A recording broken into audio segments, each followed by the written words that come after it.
Esto es el podcast de Enrique Figueroa MX. Estas son unas cuantas palabras. And let's get ready to count together. 10, 9, 8, 7, 6, 5, 4, 3, 2, 1. Happy New Year! We did it! Cerrar un ciclo resulta algo muy personal. Llegamos a 2022, sí, pero no lo hicimos todos. En el camino se quedaron muchos. Terminó 2021, año en el que todos y cada uno de nosotros vivimos cosas y situaciones distintas.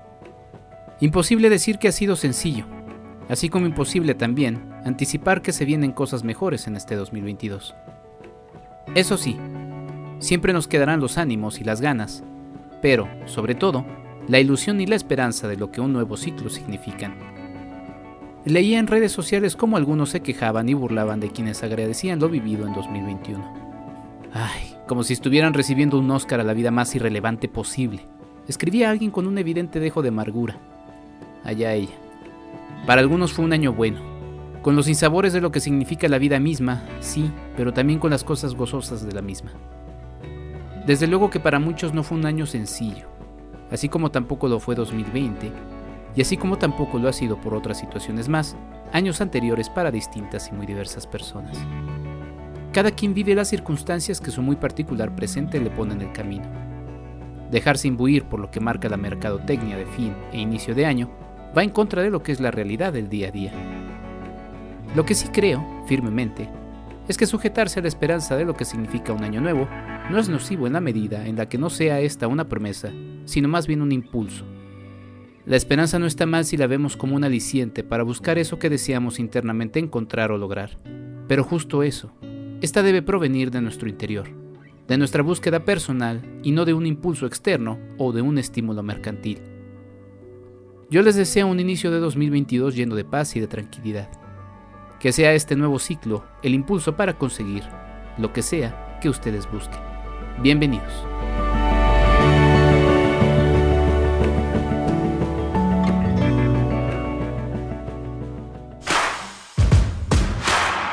www.enriquefigueroa.mx. Bienvenido. Este es nuestro invitado de la semana. Muy buenos días, tardes o noches, mi nombre es Enrique Figueroa Anaya y les doy la bienvenida no solamente a un episodio más, sino también a un año nuevo más. Feliz 2022 y qué mejor que hacerlo con un gran amigo, mi querido Alex Alemán, mejor conocido como el Salón Rojo, aunque yo creo que jamás te he dicho así, siempre me he referido contigo como Alex. ¿Cómo estás, Alex? Bienvenido, qué gusto saludarte en este año nuevo. Bien, muchas gracias. Oye, pues lo logramos. Casi y no parecía la que no, ¿verdad? Exacto. Oye, no, sí, pero que... muchas gracias por invitarme y un saludo a todos los que nos escuchan, ven o whatever.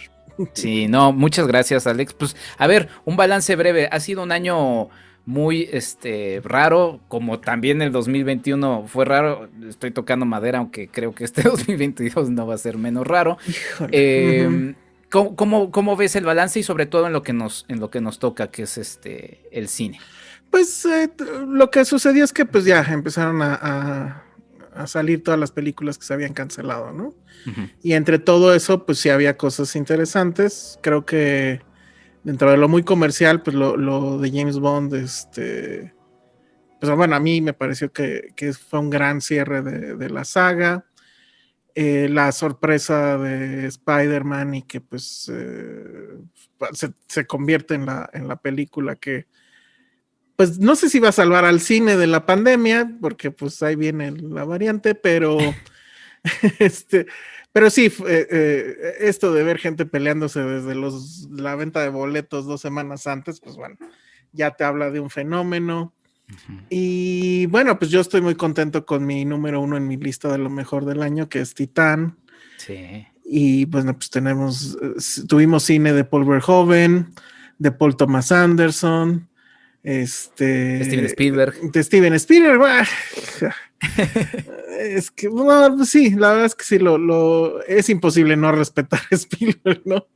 Pero los musicales no son lo mío, y sí, no, West Side Story, no me aburrí, pero pues, no sé, ¿no? Entonces, pero bueno, creo que en ese sentido, creo que fue un buen año, y curiosamente creo que a mí lo que me pasó fue que el año pasado yo no, o sea, como obviamente ya no había estrenos en salas, pues como que más o menos ibas bien con los streamings. Sí. Y ahorita, pues a los que nos gusta más el cine tal cual y pues ir a la sala y demás, siento que ya fue más complicado seguirle el paso a muchas cosas. O sea, ya de plano es imposible ver todo. Sí.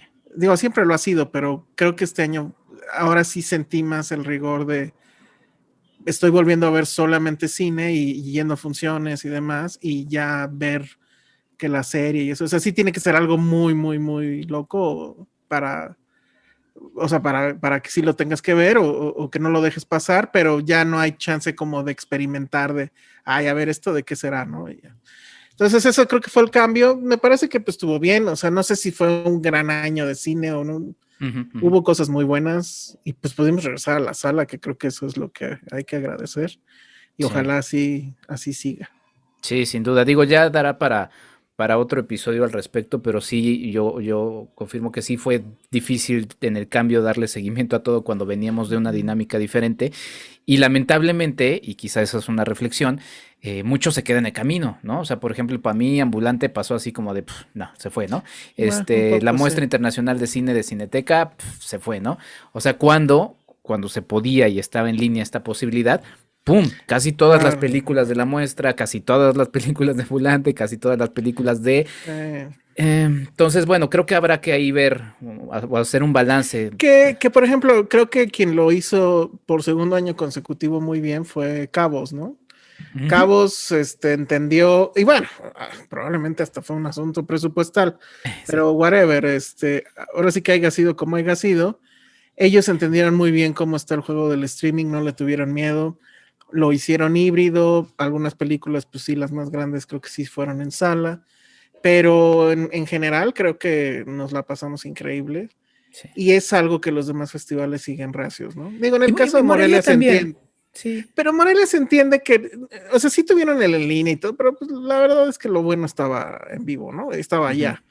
Y se entiende porque pues Morelia está ligado a Cinépolis y pues es obvio que no se van a poner el pie a sí mismos, ¿no? Sí. Por mucho Cinépolis Click que haya. Y que bueno, sí sirvió, o sea, efectivamente hubo algunas cosas que sí se pudieron ver ahí. Pero en general creo que Cabos es quien mejor lo ha resuelto. O sea, ya digo, 2 años. Yo espero que el año que entra ya sea allá. Y espero que me inviten. Si alguien de Cabos está aquí, que me inviten. Pero sí, eso creo que estuvo bien. Pues sí. Bueno, lancé estas preguntas, quizá algunos dicen, bueno, ¿y cuál es el tema del que van a hablar? Pero sí está conectado.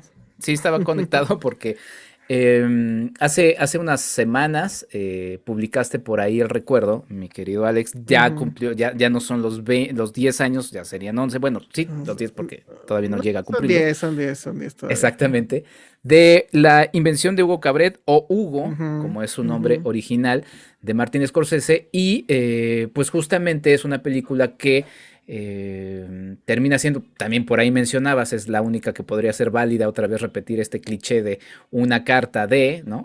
Amor a. Una carta de amor a. Pero lo menciono porque pues, son 125 años, bueno, ya son 126 años del cinematógrafo de los Lumière. El año pasado apenas fueron 125 años de la llegada del cinematógrafo a México, ¿no? Todas estas primeras películas grabadas por los enviados de los Lumière, que eran Gabriel Veire y Von Bernard. Entonces, pues se inserta bien este elemento. Acaba de pasar un aniversario más, el 28 de diciembre, este momento en el que lo presentan en el Gran Café de París, el cinematógrafo. Hay muchos elementos que conectan a una película tan linda como Hugo de Martin Scorsese. Cuéntanos un poquito de ella. Alex, ¿cuándo la viste? ¿Qué te dejó? Un poquito para ir arrancando la charla sobre esta película. Pues la vi en el estreno. Bueno, pues sí la vi en 3D, porque la película está pensada en 3D. Y bueno, la película además está basada por el libro homónimo, no me acuerdo el nombre del autor, Brian Selznick, creo que es, y que él creo que es también el guionista de la película. O si no es el guionista, pues sé que estuvo involucrado como para ver qué sucediera. El libro, que por cierto lo tengo, pero a ver si ahorita me escapo y lo tomo para Que es una mostrárselos. edición muy bonita, ¿no? O sea, es un... Es todavía. un volumen grueso y que además es en realidad una novela gráfica. Ujú. O sea, pero es sort of porque, o sea, sí tiene partes que son puro texto y hay momentos donde eso deriva en una parte gráfica como de novela gráfica. Entonces, y las ilustraciones pues también están muy padres. De hecho, creo que las ilustraciones también son del mismo tipo. A ver, bueno, aquí está el libro. Ah, qué belleza. Pero está padre porque en la contra, y miren, video se ve Ah, increíble. sí, Es está la la cara foto de de Hugo. Hugo, Ujú, en como pintada a lápiz. ujú. Y saco esto. Aquí, bueno, no sé, se ven las ilustraciones. Hay unas ilustraciones como en grafito, Como en exactamente. grafito, exacto, como si Ujú. fueran hechos a lápiz, y luego ya vienen pues El texto. el texto como tal que estás leyendo un libro. Ah, qué Entonces está padre. muy padre porque efectivamente empiezas viendo, o sea, hay momentos en los que son puras imágenes, Ujú. no como cómic porque no traen globo de diálogos, Sí, sí, sí. pero son las ilustraciones tal cual. Que es Entonces, interesante, y perdón que meta ahí un poco la cuchara, porque finalmente como es una película que remite a la historia del cine, que es justamente una carta de amor al cine, nos remite también a todo lo que hay en el pasado del cine, porque el cinematógrafo de los Lumière es 1895, pero antes inclusive ha habido descubrimientos de películas antiquísimas. Está 1800, si no me equivoco, 1888, una película de Louis Le Prince, que es también otro de los pioneros del cine. Son unos fotogramas muy, muy breves, pero lo que voy es que también inclusive si se rastrea, se puede llegar a la historia de la narrativa, ¿no? Esto de las primeras manos de cavernícolas en las cuevas, el propio cómic, la pintura, o sea, hay una historia que viendo el libro, pues me remite un poco a eso, que finalmente con imágenes te va rindiendo homenaje a esa historia del ser sí, humano queriendo contar las historias con imágenes, perdón. es que además es este tema de que, o sea, es una historia que tiene que ver con, con cine. Ujú. Obviamente no quiero spoilerear el asunto, Sí. pero que pues supongo que no, pues no había presupuesto o el tipo pues es escritor y dijo pues voy a hacerlo en un libro y te digo mezcla las imágenes con la ilustración de una manera que yo no había visto en otro libro o en otra novela gráfica, Ujú. pero bueno, ahora estamos mencionando mucho el cine, pero ¿de qué va o algo? No sé si spoilerear, le digo, son 10 años, Son 10 años, yo digo que sí. pero sí tiene ahí un tema o sea, sí, la primera vez que la vi, pues yo no sabía, y de hecho el secreto de la película está muy bien cuidado, aunque obviamente si ya habías leído el libro, pues ya sabías, pero, Ujú. o sea, creo que sí hay ese tema. Entonces, básicamente de lo que se trata es, está ambientado en Francia, si mal no recuerdo, Ujú. es Hugo Cabret, es un niño, ¿de cuántos años te late? No sé, 10, 12. Sí, sí, como Su 10, 12. papá hacía como que robots o autómatas más bien en esa Ujú, ujú. época y su papá muere de alguna forma, no sé, y él pues no me acuerdo si se queda huérfano. El chiste es que es muy Charles Dickens, o sea, vive él en los relojes de la estación de trenes de ahí de Francia Ujú. y pues o sea, lo que él va a intentar es encontrar cuál es el secreto de ese autómata. Hay por ahí una llave involucrada y qué hacía el autómata, etcétera. No voy a entrar en mucho detalle de eso, pero bueno, y ahí conoce de alguna forma ¿quién era la niña? Se me Es olvida como su la nombre. sobrina, ¿no? De Méliès, No, que es... pero la actriz, ¿quién Ah, era es esta? Chloe. Chloe Zoe. Exacto. Ujú. Ajá, No, Grace Chloe Moretz. Moretz, ajá, exacto, sí. Ajá. Y bueno, pues al principio es esta historia de niños Está por ahí Sacha Baron Cohen, que es como un policía, el policía de la Sí. estación y que los persigue y ellos intentan descubrir cuál es el secreto de esa llave, el autómata, etcétera.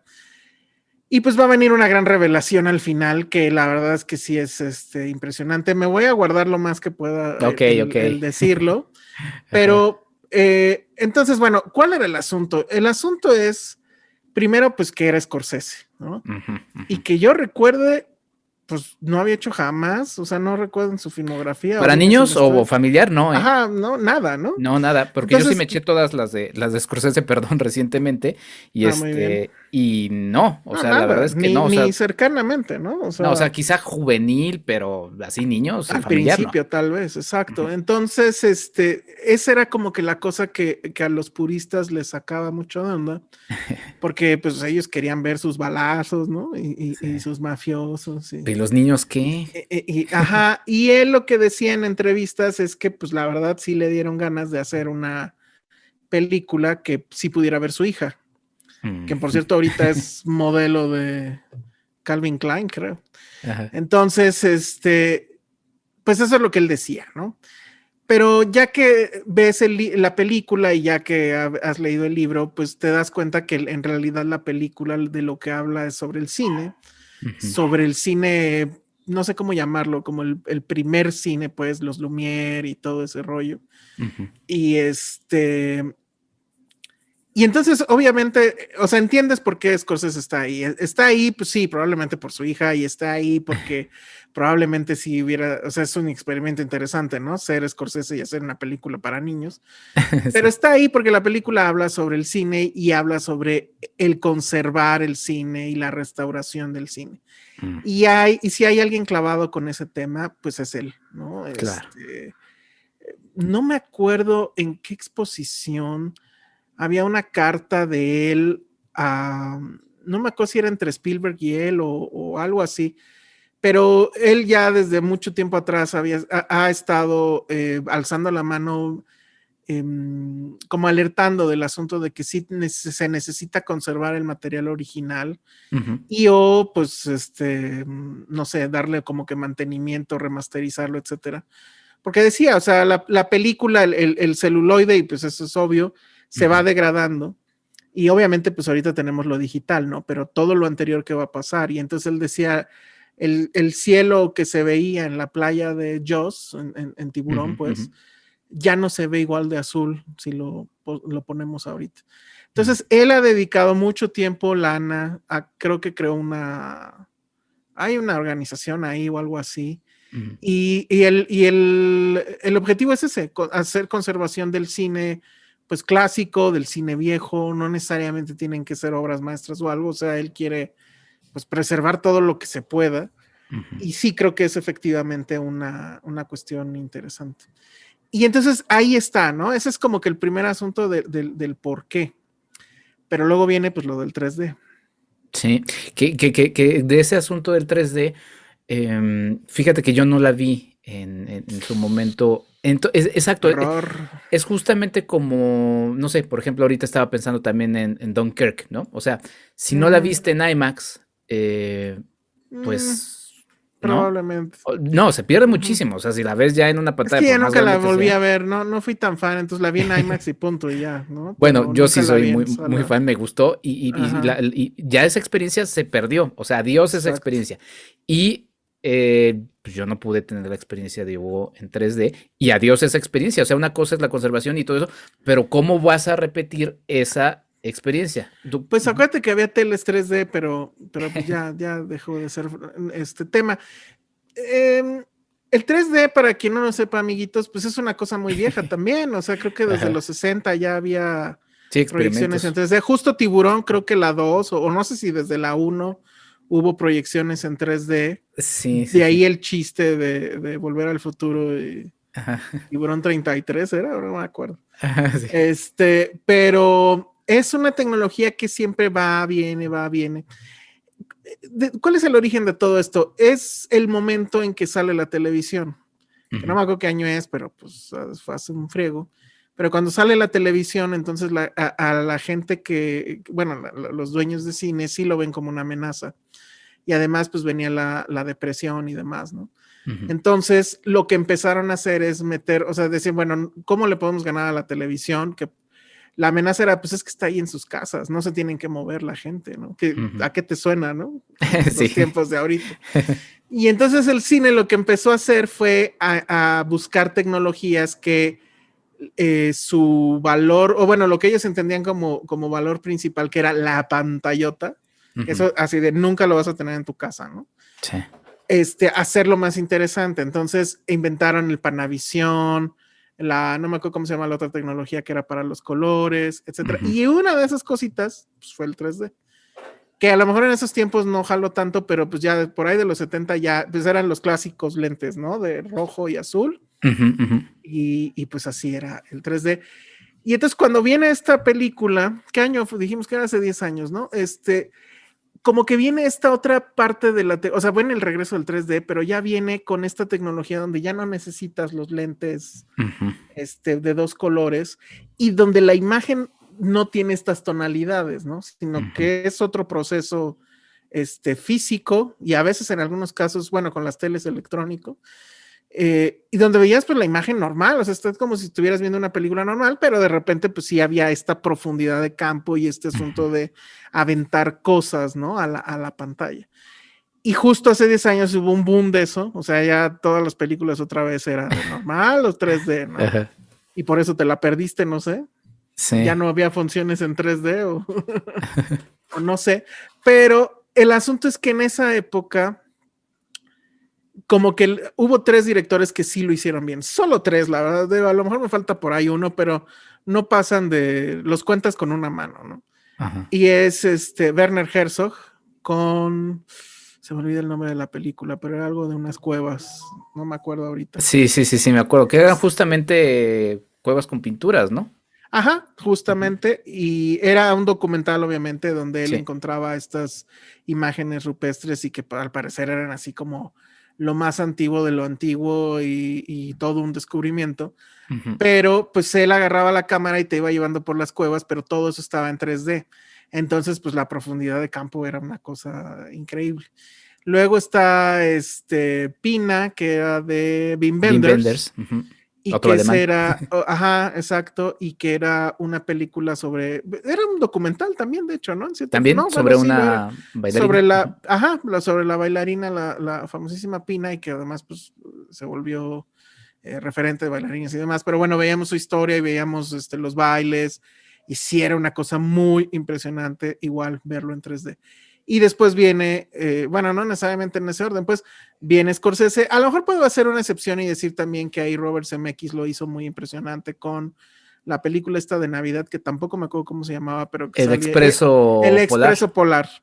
Exacto, que era animada, pero con este tema de que como que escanean a los personajes y era con Tom Hanks. Ese recuerdo que fue de mis primeras experiencias en 3D y la verdad sí salí muy impresionado, se veía increíble. Pero Scorsese, bueno, pues también, o sea, como Herzog y como Wenders, él lo que entiende es que el 3D no se trata de aventar cosas a la pantalla. Y eso es algo que básicamente todas las películas de esa época, o sea, ya diciendo de esa época, apenas pasaron 10 años, bueno, pero de hace 10 años hacían, ¿no? Todo el tiempo era ese jueguito de ver cómo había un pretexto para aventar algo a la pantalla y pues que el público y la verdad es que había cosas que pues sí eran muy impresionantes. Entonces, a mí lo que me sorprendió de la vez que la vi, y la verdad es que no recuerdo si la vi más veces en 3D, porque además ya recordé, la primera vez que la vi en Paramount, en la sala de Paramount. ¿Pero entonces, en 3D también? Era en 3D, claro. Es que esa es la forma, o sea, el asunto es que en esas 3 películas o en esas 4 películas, el 3D no era una cosa opcional. Sí. Pues obviamente por motivos comerciales, porque no todas las salas eran 3D, tenía que haber una función, o sea, bueno, tenía que haber copias normales, pero los 4 cineastas que mencioné hacen la película pensando en 3D, que va a ser en 3D. Y los 3 coincidían, porque yo recuerdo que sí entrevisté a Herzog por esa película, a Wenders nunca lo he entrevistado, y bueno, a Scorsese tampoco, pero vi entrevistas y recuerdo que por lo menos los 2 coincidían en eso, que el punto era la profundidad de campo. O sea, hay una cosa que se llama espacio cinematográfico y es cuando la cámara te va mostrando en dónde estás. Y puede ser que oculte esa información o que la muestre más para que tú entiendas más la historia, ¿no? Dónde están los personajes y demás. Y entonces pues tienes arriba, abajo, derecha, izquierda y tienes fuera de campo. Pero el 3D te daba ese asunto de la profundidad y qué ibas a hacer con la profundidad. Sí. Que te lo deja claro, Hugo, desde el inicio con ese plano secuencia, ¿no? Justamente, es un plano secuencia. Sí, ese me lo perdí. Donde O sea, bueno, me lo perdí en 3D, ¿no? En 3D, o sea, sí. donde la cámara pues va prácticamente navegando en esta estación de trenes y si mal no recuerdo, creo que en ese momento se ve el descarrilamiento, ¿no? Uh-huh. Pero a mí lo que me sorprendió mucho, y bueno, pues éramos gremio, ¿no? Los que estábamos en esa sala, que sí, y bueno, ya cuando sí la vi, entonces ya me acordé, en sala normal con público. Pero en ambos casos sí pasaba este tema de que la gente como que, o sea, hay un momento donde el tren viene hacia uno y entonces sí como que haces la cabeza hacia un lado, ¿no? Y pues eso era lo que pasaba justamente con los hermanos Lumière cuando mostraban las famosas la vistas. Llegada del tren. Y que eran también de un tren, exacto. Sí. O sea, también el tren tiene algo con el 3D porque pues Expreso Polar, Hugo y las pues con el cine en general, ¿no? Uh-huh. Pues sí, ajá. Entonces, ahí fue cuando yo dije, no manches, esto está increíble. Porque lo que está haciendo Scorsese es justamente recrear la sensación de cuando los Lumière mostraban el cine por primera vez y que la gente pues salía, le corría porque pensaba que ya venía el tren, ¿no? O sea, ver una película en movimiento por primera vez en la vida sí ha de ser, y en la historia, ¿no? Sí ha de ser una cosa muy mágica. Entonces, digo, todos tuvimos una primera vez, pero pues de nadie nos acordamos porque éramos niños, ¿no? Pero aquí estamos hablando de gente adulta, eso debe haber sido una cosa loca. Entonces, eso es lo que él recrea con esa secuencia inicial que me parece que es fantástica. Sí. Y ya cuando viene la parte del gran reveal, que o sea, voy a dejar que tú lo digas porque ya, o sea, estás completamente ahí y hay un homenaje pues al cine muy, muy claro, porque si mal no recuerdo hay un pequeño como montaje de varios clips de varias películas pues viejas. Ajá. Y y no, bueno, ya para entonces ya me ha ganado completamente. Sí. Ahora, pues, el problema es que, pues, como tú te pasó, ¿no? O sea, la experiencia no es repetible si ya no. Sí. Pues, si no estás en una sala. A lo mejor, pues, sí, yo recuerdo que sí había pantallas 3D, ¿no? Y te daban los lentes incluso. Y si mal no recuerdo, sí ha de haber salido en 3D la película. Sí. Pero no creo que sea lo mismo. Sí, no, la verdad es que la experiencia termina, pues sí, o sea, ya no es repetible y es una tragedia casi equiparable a la tragedia que hablábamos de Scorsese tratando de resguardar estos materiales, ¿no? Mira, vamos a hacer una cosa, vamos a hacer justamente la pausa, entonces si la gente no quiere saber el gran reveal, este es el momento para despedirse, ¿no? Y si quieren seguir escuchándolo, pues bueno, quédense después del corte. Estoy con el gran Alex Alemán, estamos hablando de Hugo, de Martin Scorsese, ya regresamos a este podcast. Hablemos de diseño y construcción con el arquitecto Jorge Figueroa Márquez. La puesta a tierra, conexión a tierra o toma de tierra es la conexión de los equipos eléctricos a algún punto no energizado, normalmente a la tierra sobre la que se posiciona la construcción, de ahí el nombre. Al sistema de uno o varios electrodos que proveen la conexión a tierra se le llama toma de tierra. Las puestas a tierra se emplean en las instalaciones eléctricas como una medida de seguridad. Dependiendo del sistema, el fallo puede provocar que se desconecte el suministro de electricidad. El término tierra física se refiere al potencial de la superficie de la Tierra. Para hacer la conexión de este potencial de tierra a un circuito eléctrico, se usa un electrodo para aterrizar, que puede ser algo tan simple como una barra metálica introducida profundamente en el suelo, que en ocasiones debe prepararse para conseguir una mejor conducción. Es un concepto vinculado a la seguridad de las personas porque éstas se hallan a su mismo potencial por estar pisando el suelo. Si cualquier aparato eléctrico está a ese mismo potencial, no habrá diferencia entre el aparato y la persona, por lo cual no habrá descarga eléctrica peligrosa. Los elementos que forman el conjunto de una puesta a tierra se pueden clasificar de la siguiente forma. Tierra, que es el terreno que será capaz de disipar las energías que pueda recibir. Toma de tierra. Esta es la instalación de conexión a tierra y consta de las siguientes partes. Electrodos, que son las partes metálicas enterradas. Cemento conductivo certificado, que aumenta el potencial del terreno. La línea de enlace con tierra, que es el conductor conectada a los electrodos. Los bornes de puesta a tierra, que son las conexiones entre la línea de enlace y los distintos conductores de protección. Y los conductores de protección, que unen los distintos puntos de la instalación con la línea de enlace. En resumen, la toma de tierra es un sistema de protección al usuario de los aparatos conectados a la red eléctrica y consiste en una pieza metálica, conocida como electrodo, enterrada en suelo con poca resistencia y, si es posible, conectada también a las partes metálicas de la estructura de un edificio. Se conecta y distribuye por la instalación por medio de un cable que debe acompañar en todas sus derivaciones a los cables de tensión eléctrica y debe llegar a través de contactos específicos en las bases de enchufe a cualquier aparato que disponga de partes metálicas accesibles que no estén suficientemente separadas de los elementos conductores de su interior. Cualquier contacto directo o por humedades en el interior del aparato eléctrico que alcance sus partes metálicas con conexión a la toma a tierra encontrará por ella un camino de poca resistencia, evitando pasar al suelo a través del cuerpo del usuario que accidentalmente pueda tocar el aparato. En las líneas de alta tensión de la red de transporte de energía eléctrica, el hilo de tierra se coloca en la parte superior de las torres de apoyo de los conductores y conectado eléctricamente a la estructura de estas, que a su vez están dotadas de una toma de tierra como la descrita anteriormente. En este caso, el hilo de tierra cubre una doble función. Por una parte, protege a las personas de una derivación accidental de los conductores de alta tensión y por otra, al encontrarse más alto que los citados conductores, actúan como pararrayos, protegiendo al conjunto de las descargas atmosféricas que de esta forma son derivadas a tierra, causando el mínimo daño posible a las instalaciones eléctricas. Hasta la próxima. Hablemos de diseño y construcción con el arquitecto Jorge Figueroa Márquez. Sigue a Marc y Mazá en @marquiamx en Facebook y en Instagram. @EnriqueFAMX en Twitter. Y después de esta pausa, regresamos. Si están aquí con nosotros, están advertidos de que vamos a hablar ya del gran reveal.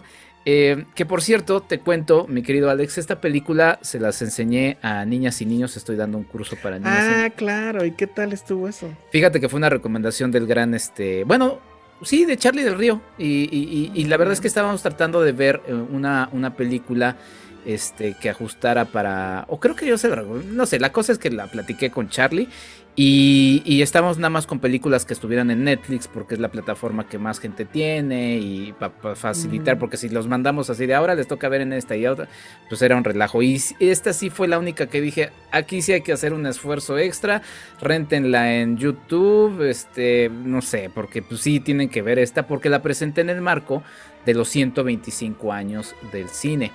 Y aproveché para platicarles de historia del cine a niñas y niños. Y fíjate que sucedió algo bien bonito, y aquí voy a hacer el gran reveal. Me pidieron después de la clase que les enseñara El viaje a la luna de Georges Méliès. Y curiosamente, la chica que me ayudó a poner la película, no la pudo poner con sonido, entonces la puso silente. Y las niñas y niños se quedaron prendados a esa película, y fue una cosa maravillosa. O sea, de verdad ver con ellos El viaje a la luna de Georges Méliès fue una cosa verdaderamente alucinante. 100 años después, ¿no? Que la pudieran disfrutar. Y bueno, es justamente el efecto que le sucede a la propia sobrina y a todos los que terminan descubriendo que este señor pues era Georges Méliès, ¿no? Sí, pues en la trama hay un viejito ahí que tiene una tienda como de juguetes y de cosas raras, y es una persona pues ya deprimida, gruñona, y de alguna forma se involucra en la historia, y ellos pues también como que lo quieren involucrar, y pues sí, la gran revelación es, y pues sí es muy inesperada, que resulta que él es Méliès.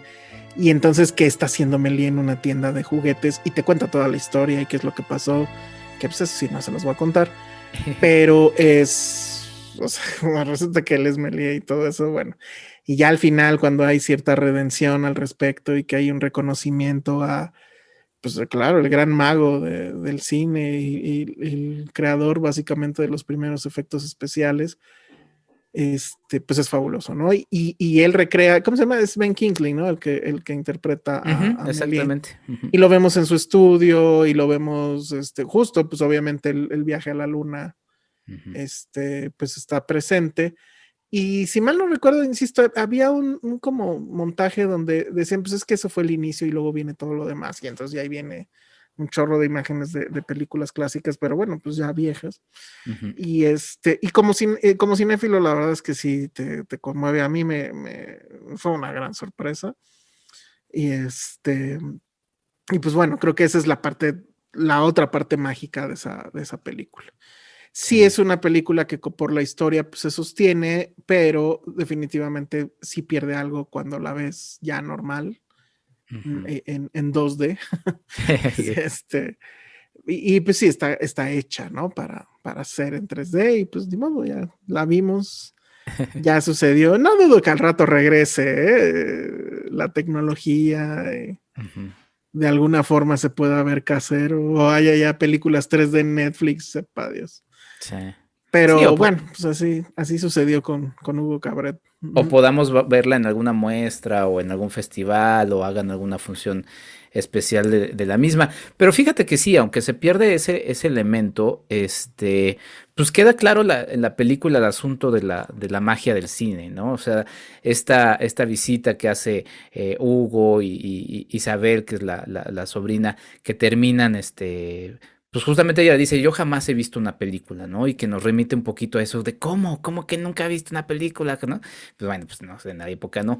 Y van al cine y de repente está Isabel viendo la película y abre la boca, se queda sorprendida y Hugo hace lo que seguramente te pasa a ti, a mí, a todos los que hemos recomendado alguna película y la vemos con esa persona y de repente estamos así como de viendo su cara a ver si esas escenas le impactan, ¿no? Y el que va descubriendo justamente todos estos elementos, ¿no? El ver la escena del tren, ¿no? Que por cierto es una escena que yo sí era como muy, no sé, como que no creía que esa reacción hubiera pasado con la gente, pero revisando sí, o sea, sí hay textos de periodistas de la época que sí mencionan eso, o sea, sí sucedió. Y también hay que entenderlo, y ahora que mencionabas esta cosa graciosa de cómo estamos como retrocediendo un poco en el tiempo, hay que recordar que experimentos como el kinetoscopio de Alva Edison, que también merecerá otro episodio, porque pues también el señor pues era medio perverso en cuanto al asunto de los derechos de sus películas. Maldito. Sí, exacto, sí, la verdad hay que decirlo, ¿no? Su experimento era muy personal, o sea, uno llegaba y era como una especie de refrigerador y se asomaba ahí, y el éxito de los Lumière es que por primera vez habían logrado proyectar. Y entonces con esa proyección juntaban a un grupo de gente que vivía o sea, lo que vivimos ahora en las salas de cine, pero ahora pues estamos regresando a verlo de manera individual otra vez, ¿no? Entonces, pues hay muchos elementos y bueno, también que se nos muestran el cine en físico, ¿no? Y todo el asunto de la magia y ahora que ya podemos mencionar también un poco más del autómata, fíjate que a mí me llamó mucho la atención también y lo investigué para la clase con los niños y niñas. Porque dije, "Ay, esta cosa qué, ¿no? El autómata pues, es demasiado como sorprendente para la época. Sí había autómatas, sí, No, sí, había autómatas, claro. sí, o sea, y eso habla Que también. bueno, Ajá, decimos autómatas nada más para la gente que no lo claro, haya visto. Son básicamente como relojes, juguetes de cuerda. No, es como un juguete de cuerda muy sofisticado y que claro, hace cosas, ¿no? sí. En Bueno, pero este dibujaba, ¿no? Me sí, acuerdo. había quienes dibujaban, había quienes escribían, había quienes Ujú. ejecutaban Contaban. música, ¿no? Exacto. Ujú. Entonces, pero habla del espíritu de la época, ¿no? O sea, porque Sí, todo ese totalmente. siglo y toda la segunda mitad del siglo XIX fue bici, o sea, muchos inventos que hasta hoy persisten y otros que, bueno, se quedaron en el camino, pero lo que voy es que la gente en ese momento pues inventaba e inventaba. Bueno, no creo que todos, pero bueno, o sea, sí había muchos inventos, ¿no? Sí, es una etapa de la humanidad donde la ciencia y la magia empezaron a fusionarse, aunque suene cursi, pero creo que en el caso del cine es más que evidente, ¿no? O sea, fueron tantos los pasos que llevaron a eso y sí, como bien dices, yo tengo entendido, digo, la verdad es que ya ahorita me vale si el tema es un mito, pero yo sí veo muy probable que si estás entrando a esta sala oscura por primera vez y te piden sentarte y empiezas a ver las imágenes y es algo que nunca en la vida habías visto. Entonces, pues sí, de repente viene el tren y aunque carezca de lógica, pues igual sí te espantas, no sé. Carece de lógica que en Hugo la gente hiciera esto, ¿no? Que cabeceara porque ahí viene el tren. Pero, pues así es esto.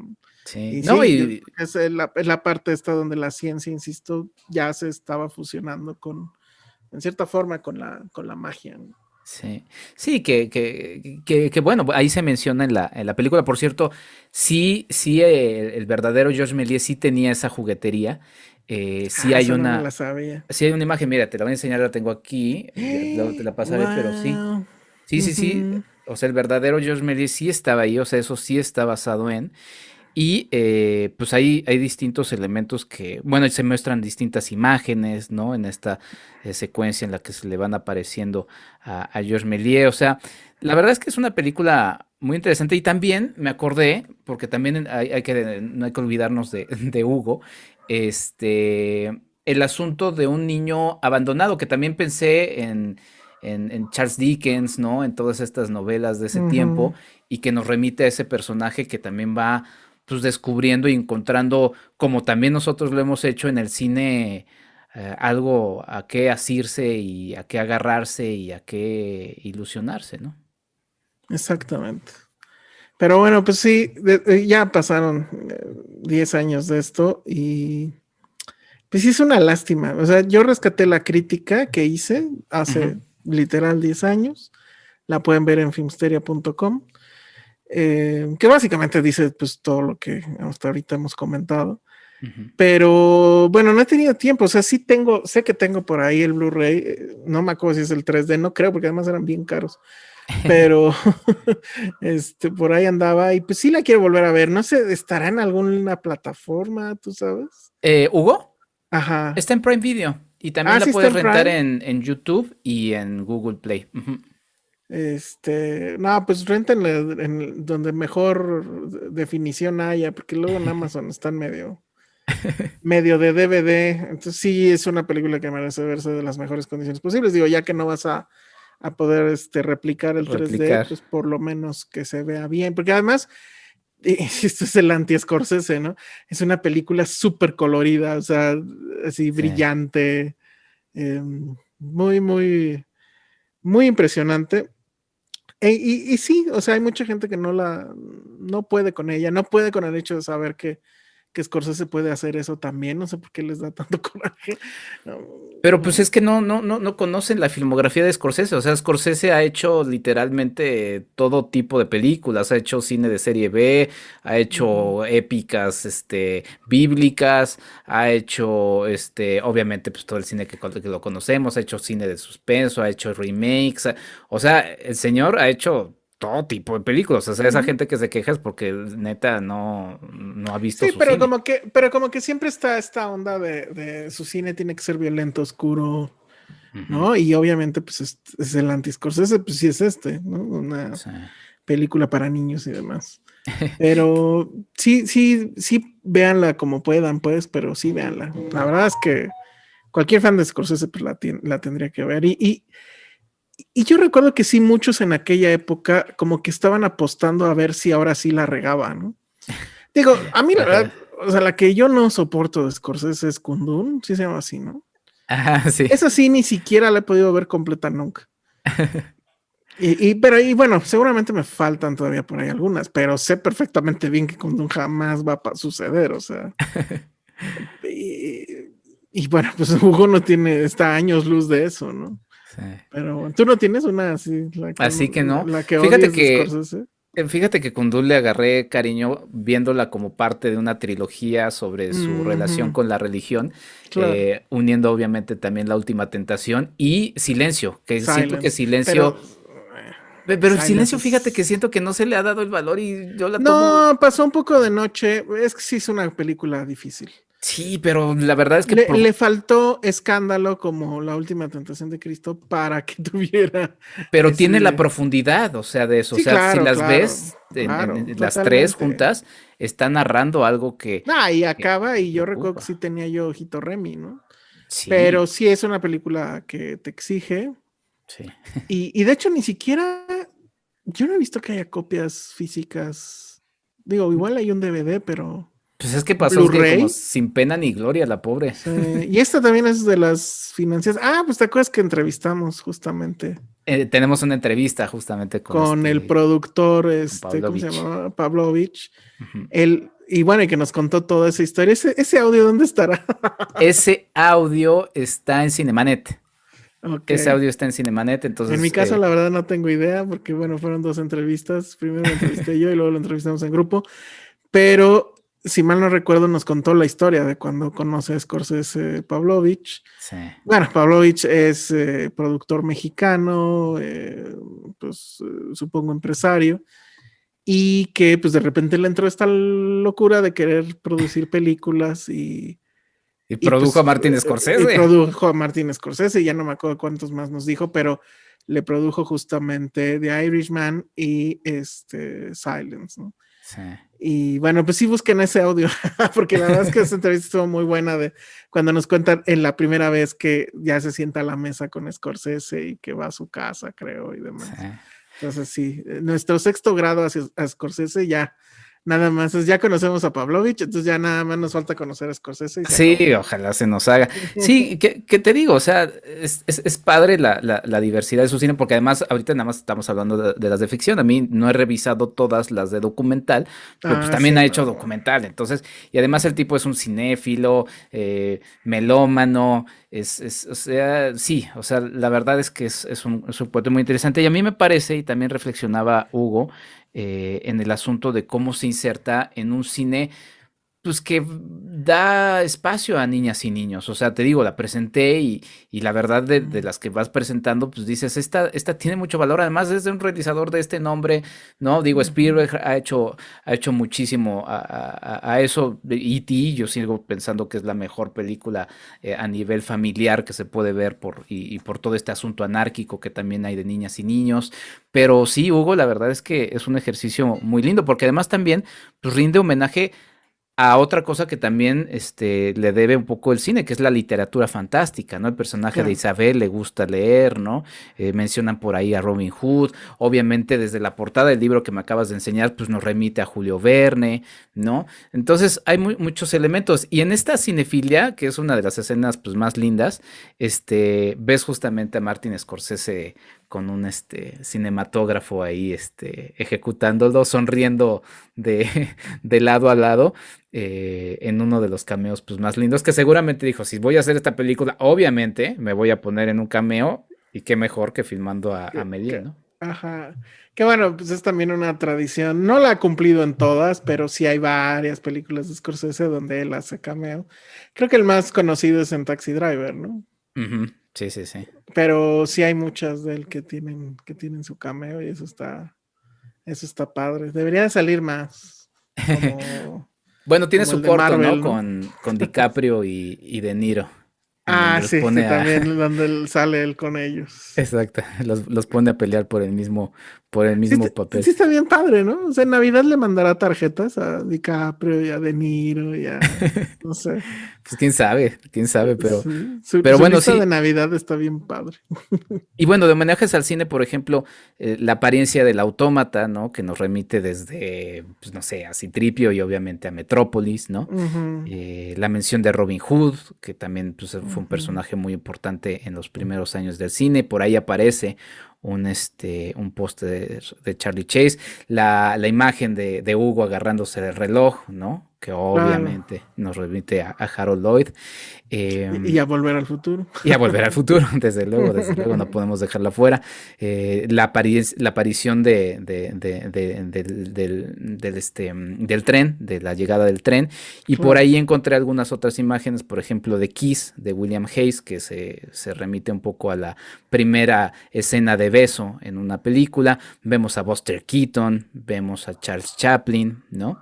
Y esto lo iba a alegar con lo que decías, La Cueva de los Sueños Olvidados, es el documental de Werner Herzog, y al final le preguntan justamente esto por lo que también mencionaba yo, de, oye, George Méliès, y si rastreas la historia de la narrativa y todo eso, él dice, pues las cuevas de Niaux, ¿no? O sea, como que ya habla también un poquito de eso. O sea, al final como que sí trata de abrazar de manera general la historia de la narrativa, que por cierto, un amigo también de Scorsese y Spielberg está haciendo un museo en donde va a ser la historia de la narrativa, o eso es lo que quiere, que es nada más y nada menos que George Lucas, ¿no? George Lucas está haciendo este museo en donde quiere unir toda esta historia de la narrativa en imágenes, ¿no? Así es, pero pues bueno, lo que yo digo es, sí, búsquenla, véanla, y nos comentan qué tal les pareció. A mí me parece que es una gran película, la verdad. Y no sé, o sea, a veces me dan ganas de haber estado más niño para haberla visto. Sí. O sea, tú se las mostraste a tus alumnos, entonces. De 8 a 13 años. Y sí les gustó. Porque además, lo que sí recuerdo es que sí duraba como sus 2 horas, ¿no? Bueno, ese es otro asunto, ¿eh? Cuando muestro una película de más allá de hora y media, dicen que ya está larga. Sí, pues sí. Yo estoy con ellos. Bueno, sí, pero de repente sí.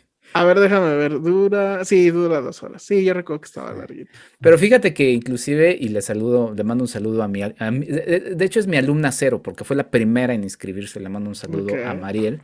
Me escribía luego su mamá y me dijo, le impactó tanto que en una presentación en donde tenía que hablar de gente que interesante, habló de George Méliès. ¡Wow! Entonces, imagínate, y creo que por ahí hizo hasta un dibujo, pero sí, eso es lo que me platicaba la mamá de María. Saludos a María. Pero te imaginas, o sea, qué bonito. ¿No te da miedo influir en tantos escuincles con tus clases? Pues mientras sea positivo. Y que pasen esas cosas. Mientras sea positivo, todo está cool, pero es que eso también va, y digo, no es para echarse el cebollazo, pero se forman públicos y les muestras este tipo de cosas. Claro, obviamente. Que al final romperá el ciclo que llevamos de... Sí, yo digo que el gobierno debería de becarte por lo que estás haciendo, o por lo menos deducirte más impuestos. Exactamente, sí. Por favor, tomen no apuntes. Va a pasar, en este sexenio al menos olvídalo. Pero sí debería de suceder eso. Sí, qué buenos deseos de inicios de año. Oye, Alex, mejor ya te dejo con el recalentado, que seguramente ya está ahí enfriándose, ¿no? Y pues te agradezco mucho por la charla, Alex, de verdad, cuando pusiste ese tweet de Hugo, te escribí, te invité, se grabó, y la verdad es que es una película que quería hablar, y pues qué mejor que contigo. Aquí estamos. No, pues muchas gracias.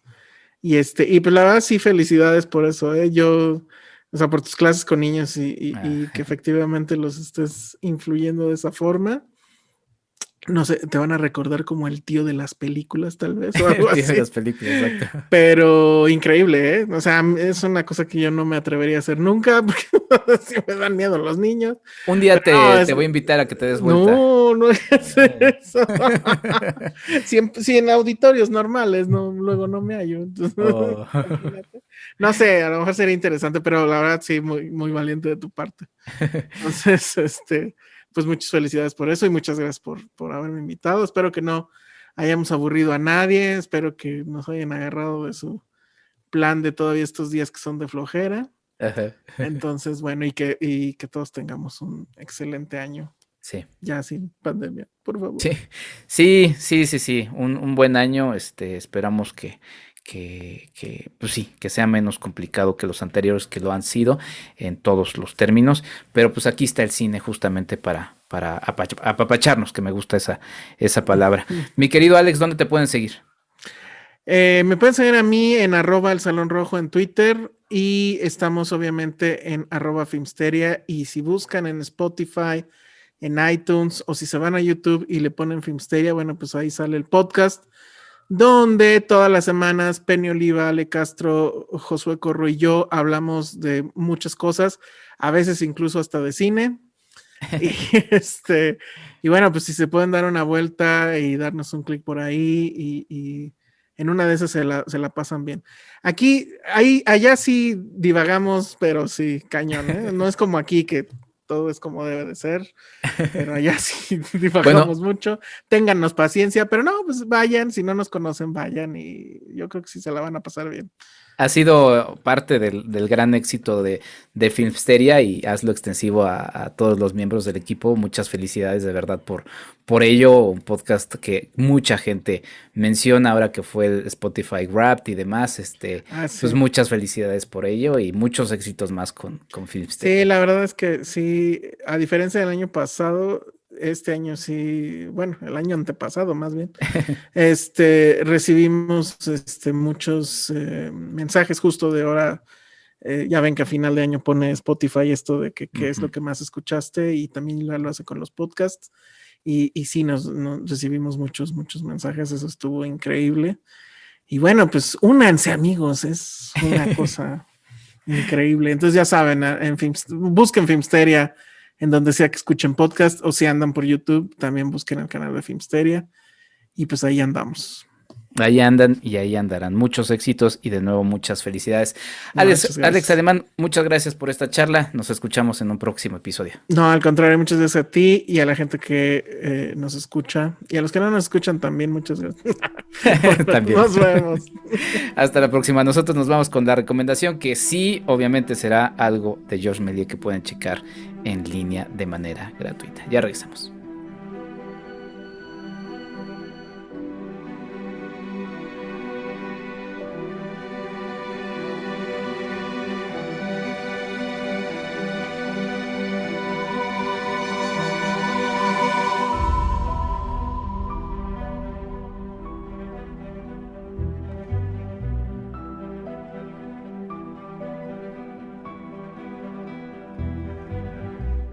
Nuestra recomendación para el fin de semana. Y la recomendación para este episodio es evidentemente que revisen el trabajo del gran Georges Méliès.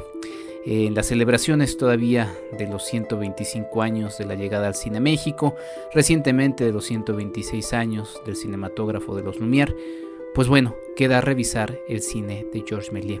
The Man with the Rubber Head de 1901 es un trabajo excepcional en el que vemos justamente cómo Georges Méliès está inflando su cabeza hasta, spoiler alert, lo que ustedes crean que sucede. The House of the Devil de 1896 es un trabajo extraordinario que se categoriza, por cierto, como la primera película de terror en este año en el que, por cierto, vamos a estar hablando mucho de este cine de género.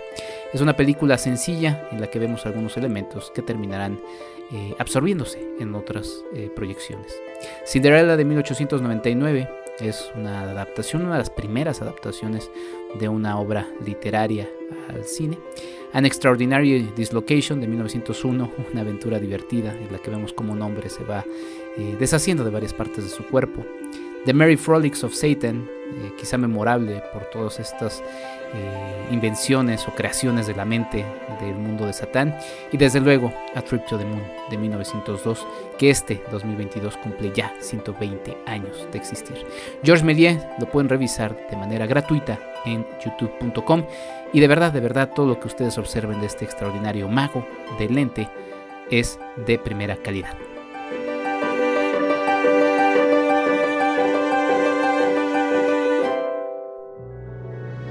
¿Quieres ayudarnos a hacer más contenido? Tu apoyo es fundamental. Entra a www.patreon.com/Enrique Figueroa MX y elige entre las muchas recompensas que tenemos para ti. Desde un agradecimiento en este podcast hasta tu participación en un cineclub en línea donde tú puedes elegir el tema.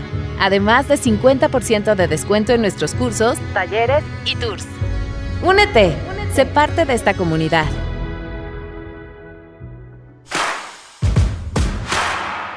@Enrique Figueroa MX en Facebook y en Instagram.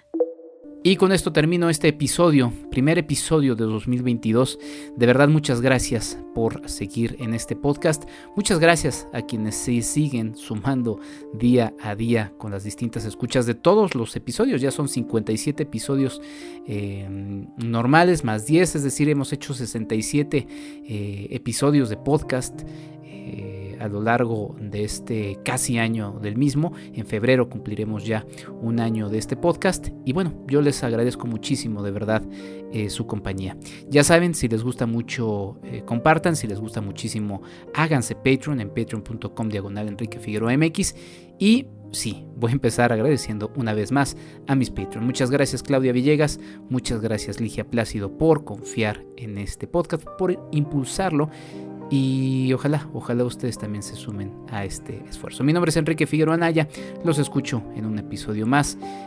Hasta la próxima y sí, tengan un gran inicio de 2022, que sea lo mejor. Aquí estamos para sumar. Chao.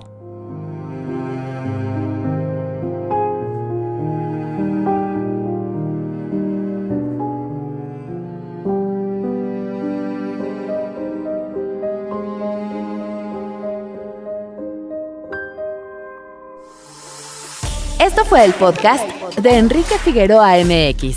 Hasta la próxima.